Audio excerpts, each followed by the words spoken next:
Berawal dari bercanda, sebuah butik di Palembang hangus terbakar pada Jumat, 6 November 2024, kemarin. Peristiwa tersebut awalnya terjadi di warung kaki 5 di Jalan Sumpah Pemuda, Kelurahan Lorok Pakjo, Kecamatan Ilir Barat 1, Kota Palembang, Sumatera Selatan, yang langsung menyebar ke sebuah butik.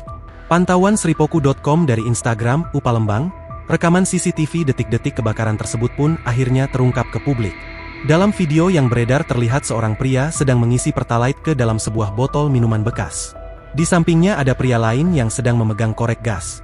Awalnya kondisi masih aman terkendali, namun pria yang memegang korek gas tersebut tiba-tiba langsung mengarahkan koreknya ke tempat pertalite dengan maksud bercanda. Tak menunggu lama, api langsung berkobar besar.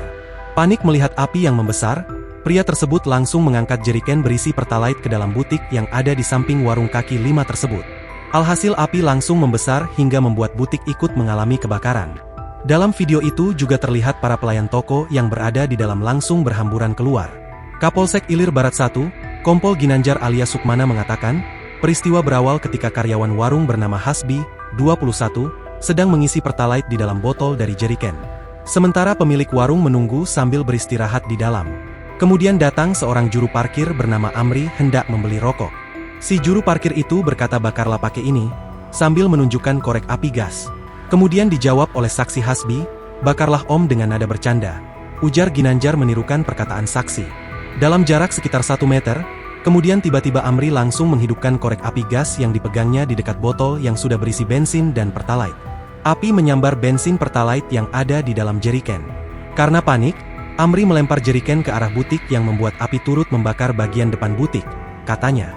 Kanit Reskrim Polsek Ilir Barat 1, Ibtu Muslim menambahkan dari peristiwa tersebut tidak ada korban jiwa. Sedangkan nilai kerugian material belum bisa ditaksir.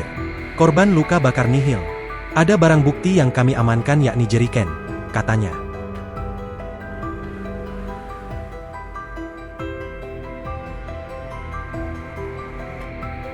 Download Tribun X sekarang, menghadirkan lokal menjadi Indonesia.